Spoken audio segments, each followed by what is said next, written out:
What's up, everybody? Welcome to the Pipe Revival. Broadcasting here from the satellite office of the Pipe Revival Enterprises. Just kidding. I'm back at work, folks. Playtime's over. Holidays are over. Hope everybody had a good holiday. Merry Christmas and Happy New Year. Happy Hanukkah. You know, touching all of them. Anyways, grab you a pipe. I got me the beautiful Dr. Graybo Royal Duke Prince with a carved bowl. Getting fancy tonight, aren't we? Just fancy. And if you've been watching my videos, I did get fancy. So, sometimes I give in to my compulsions, and later on, I'm just like, why did I do that? Because let me tell you, folks, these pipes, they do the job. They do it well. So, sometimes they get wrapped up in the shiny stuff. You guys are like me. So tonight, I'm going to be smoking some. So I bought 5 tobaccos, all Cornell and Diehl from Smoking Pipes. They had a 20% off sale going on all Cornell and Diehl blends a few weeks ago. So I had a video of, Cornell and Diehl recommendations that you guys recommended a whole bunch of stuff, and I didn't listen to any of you. None of you. I'm just kidding. I got stuff that you don't hear a lot about. You don't see people reviewing them. You don't see people really talking about it.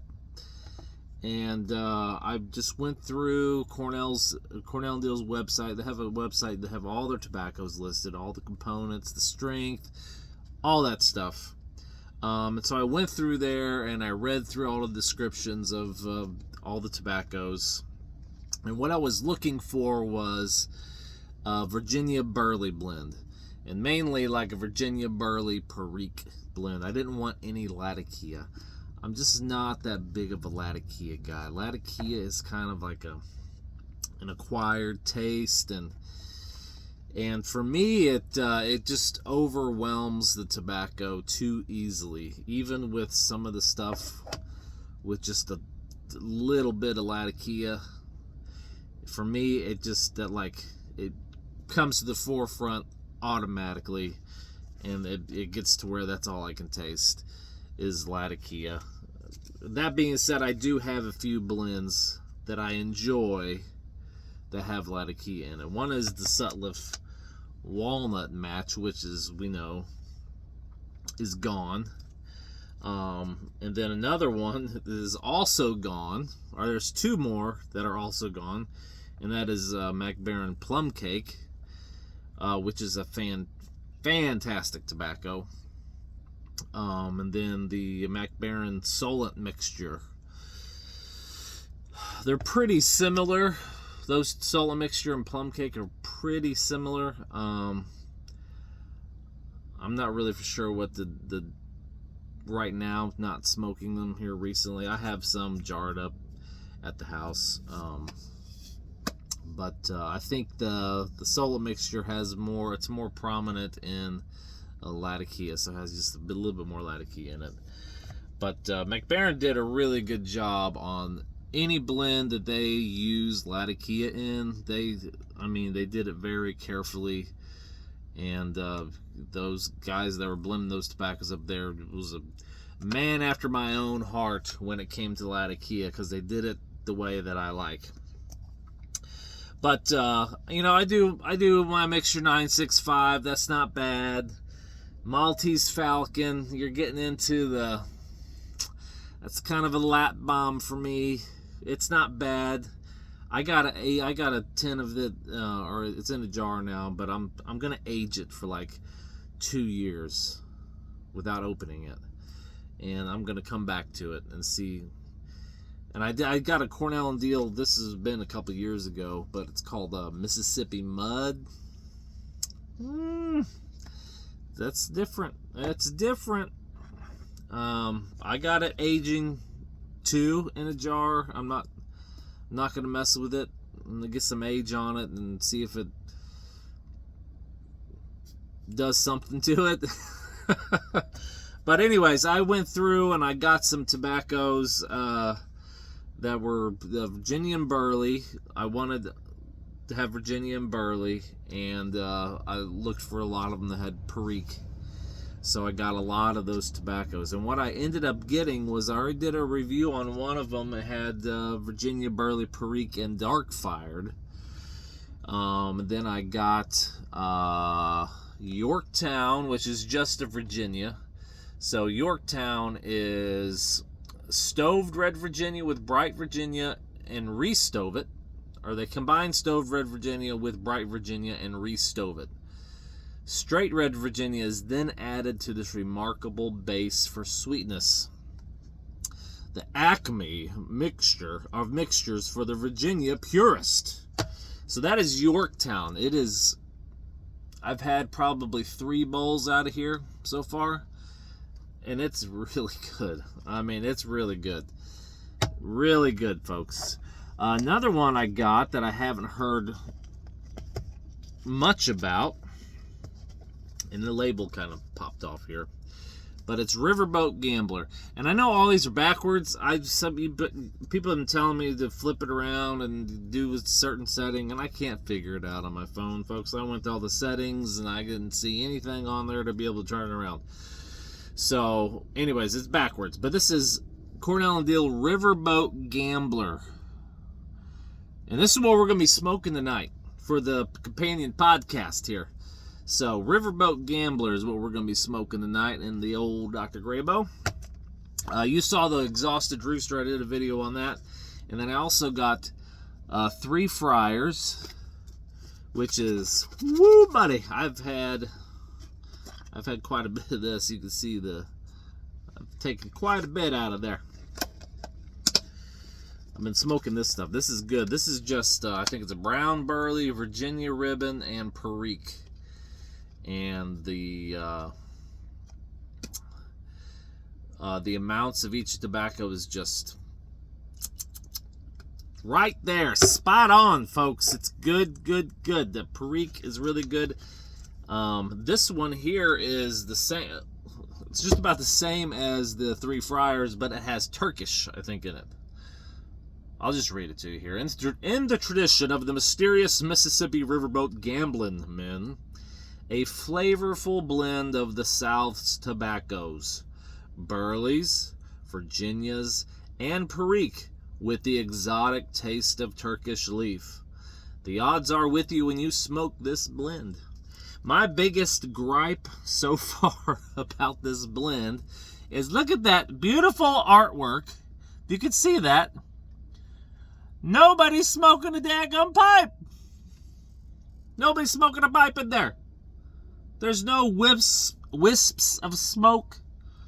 Nobody's smoking a pipe. That's my biggest gripe about this. Put a pipe in one of their mouths, Cornell and Deal. Come on now.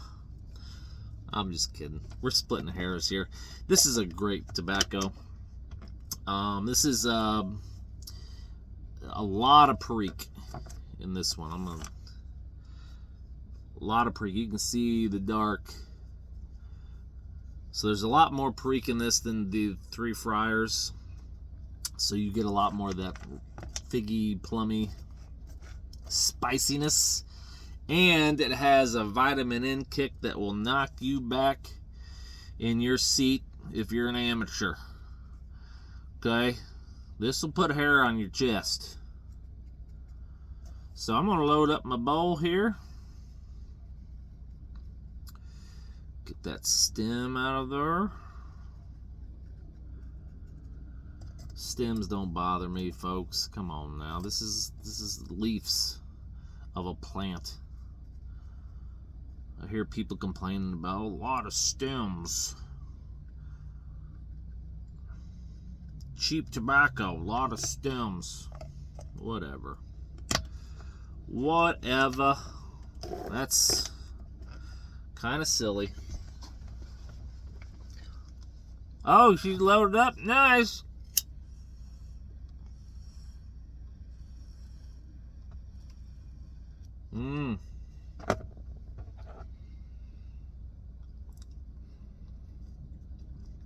You can really, that Turkish, which Turkish tobacco to me, I don't know if it's because I smoked Camels for a few years. Turkish tobacco instantly brings back a Camel cigarette to me. As you know, Camel cigarettes are Turkish blend.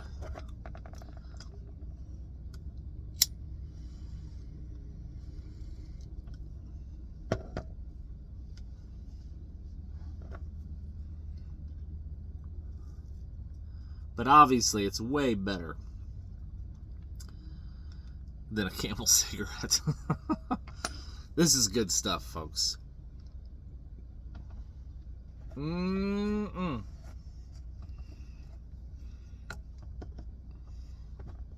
This isn't my review of this tobacco, but I just want to let you know what I'm smoking.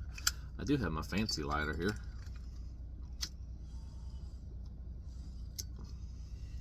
I think in my last companion podcast I did, this thing was giving me problems.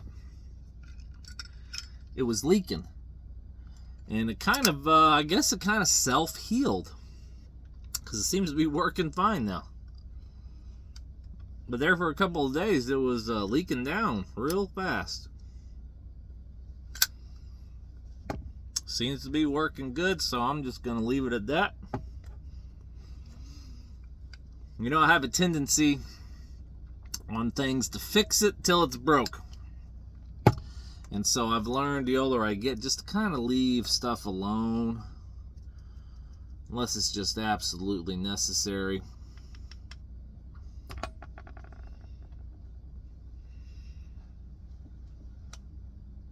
You know, I had an old truck. I love old trucks, by the way. That's all I've ever... The newest truck I've ever had is the truck that I'm driving now, which is a 1996 Ford F-250 4x4 with the Power Stroke 7.3. Extended cab. I got a 4-inch lift on it. You know, I get the stuff that I dreamed about as a kid now. And that was at the top of my list. I'm a big four-wheel drive, 3/4 to 1 ton truck nut. Diesel truck. I like V8s too. At one time I had 5. I had 77 Dodge 1 ton 4-wheel drive. I had a 78 Dodge Crew Cab 4-wheel drive. It was an old Air Force truck. I had an 86 Ford F-350 Crew Cab diesel, 6.9 liter diesel. I had a 1988 Chevy. It was called a V30. It was a crew cab, long bed, 4-wheel drive, 1 ton. It was a diesel too. It had the 6.2 liter naturally aspirated diesel. It was it ran fine for a while, but you're not going to be able to pull anything with it. And then I had a 85 F-150 4-wheel drive. Had all 5 of those trucks. My wife was like, "We can't do this anymore." So, I've kind of been keeping it relegated to 1 pickup truck. Because I'd go a little overboard, you know.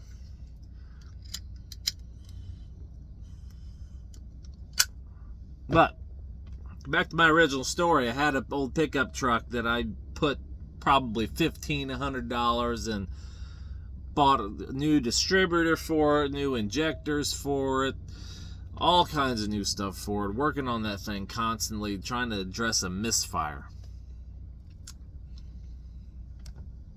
Worked on that thing for months and months trying to get it right. I could not figure out what this misfire was. So anyways, I decided to sell it. And of course, it was a mint. It was a 1988 Ford Ranger 4-wheel drive mint, 90,000 miles. It looked like it was a brand new truck. It was just I'm a little partial to Ford Rangers because that was my first pickup truck. Was a 1985 Ford Ranger 4-wheel drive. This was a 1988, same body style and grill and everything, so it looked identical to it. It was an extended cab 4-wheel drive, the 2.8 liter, fuel injected. It was mint. I got it for like $3,400. It was great. It drove great for a while, and it started having that miss. I couldn't figure it out. I put like $1,500. Finally sold it. You know, I had like 5 people come out the first day that I had it up for sale. So I scheduled them all on Saturday. I was like, you come here at 9 a.m., 10 a.m., blah, blah, blah. First come, first served. The second guy that came and looked at it, he ended up buying it. With the misfire. Well, he took it home. His son was a mechanic for the railroad, BNSF, I think. And he got that thing fixed and running perfectly. Like 4 or 5 days after he bought it from me. It was a 1-wire under the dash. He got it all pinpointed out. And I can do some mechanic and stuff, and I work on all my, but, you know, I'm not a professional mechanic, you know.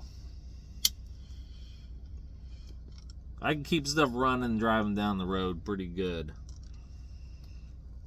But man, that irritated the crap out of me, because that was my little running around truck. Going to town. Nice little truck, perfect interior. My wife and kids hated it. I think it was mostly because it was so little, because that's back when they made real compact trucks. So, I'm a big guy. I'm 6'2". So they always thought I looked funny driving around that little truck. But I loved it. Anyways, yeah, I fixed that thing until it was broke. I just throw parts at it, you know. That's what I do. I just throw money and parts at it. Hope something sticks.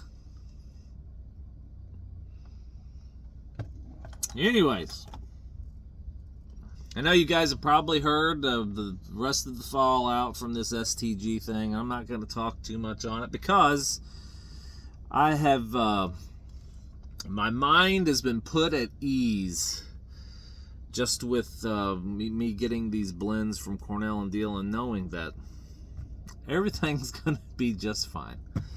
You know, I haven't even been smoking my Prince Albert that much because I've been trying to. That Exhausted Rooster, I cannot get enough of that stuff, and I brought it with me out here on the road, and it's a flake even, and I brought it with me. It's that good. So I'm pretty excited about that. Because if you don't know, Exhausted Rooster is kind of in the same vein for me as like a Three Nuns. Maybe not exactly the same, but kind of in that same vein. It's really close to the Stockton. And some of you old timers, you'll know when Stockton was readily available. I don't know why they stopped. It's a McBaron blend. I don't know why they stopped making it. But it's very, very close to Stockton.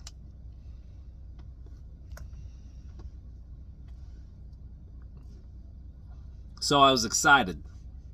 I bought 2 tins of that Stockton when they did the Smoking Pipes did the special thing on it. I think they did like 6,000 tins. I'm not a hoarder, guys. I'm not a collector. I smoke this stuff. I use the stuff. I don't have a fancy setup. I don't have any of that stuff. So you wouldn't be impressed. You know, I don't have a room designated. I do. My wife does let me smoke in the house. So I got a little pipe stand there on next to my chair. But I have to be careful. When I'm out here in the road, I tend to smoke pretty much all day, you know. And then when I go home, you know, I want to try and do that at home, and it's not the best thing to do, have a pipe in your mouth all day, especially if you're hanging out inside. And if I was out in the garage or out in the yard or whatever, it's different. But it's winter time, it's Christmas vacation.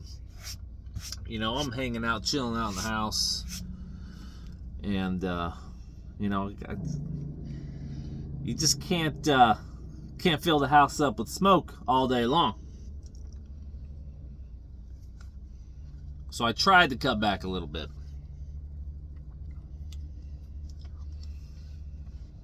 Anyways, I've been smoking these Cornell and Diehl blends. A lot of that Exhausted Rooster, a lot of this Three Friars stuff.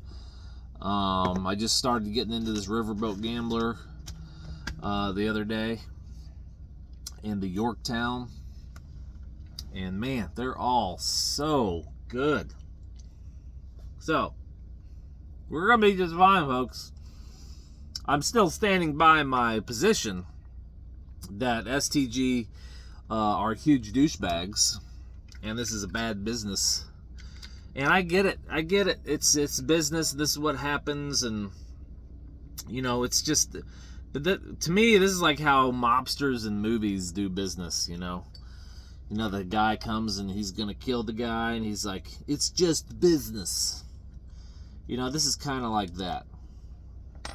So, it's just business all you want. It doesn't make it right. And so, I'm standing by it. I'm still not going to support them.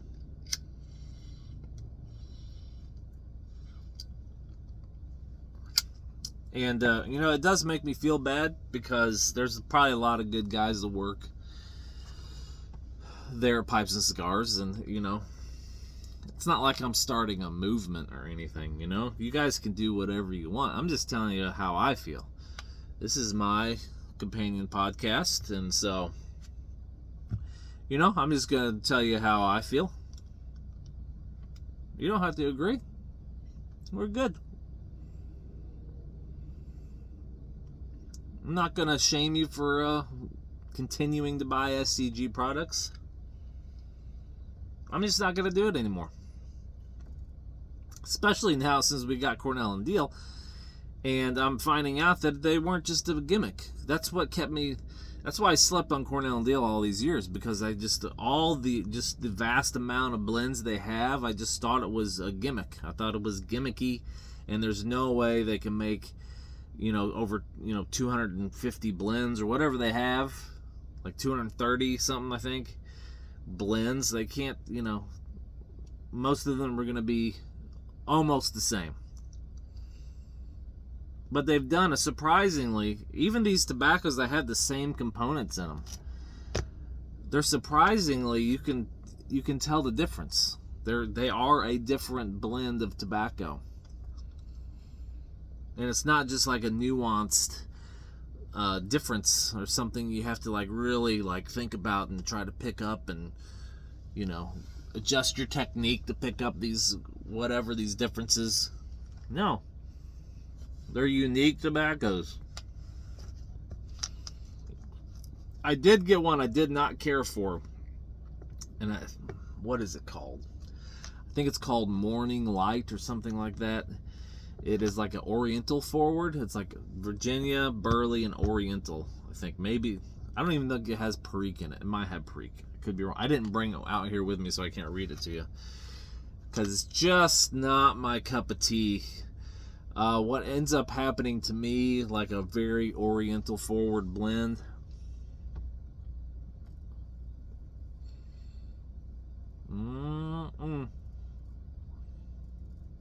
with too much Orientals, it stops becoming like florally, and starts becoming like soapy. And it reminds me of like a hand soap or something like that. And so it really, I'm going to jar it up and put about a year on it. Then come back to it. See if that does anything to it. But right now, it's not my cup of tea. I mean, it's expertly blended. All these blends, or the mouth feel on all these blends, it's almost like when they go into the blending room or the brainstorming room, and their mouth feel is like at the forefront. It's like they put together these different ratios of tobacco and make sure the mouth feel is there, and then kind of adjust it and then put a name on it, you know. Because almost, there's no tongue bite on any of these blends that I have so far. Just so well balanced. But yeah, that Daylight, it's Daylight. Some special edition tobacco, or made for some special guy or something like that. I can't remember the story behind it. But anyways, folks, it's been 26 minutes.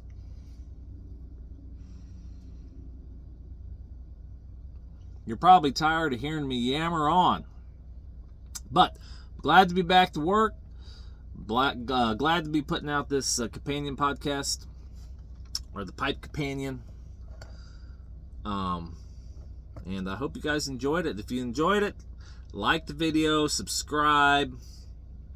And like I said, I want to do this live at a certain point. So I think it'd be cool. If you think it'd be cool, like, subscribe, tell a friend. Anyways, we'll see you on the next one, folks.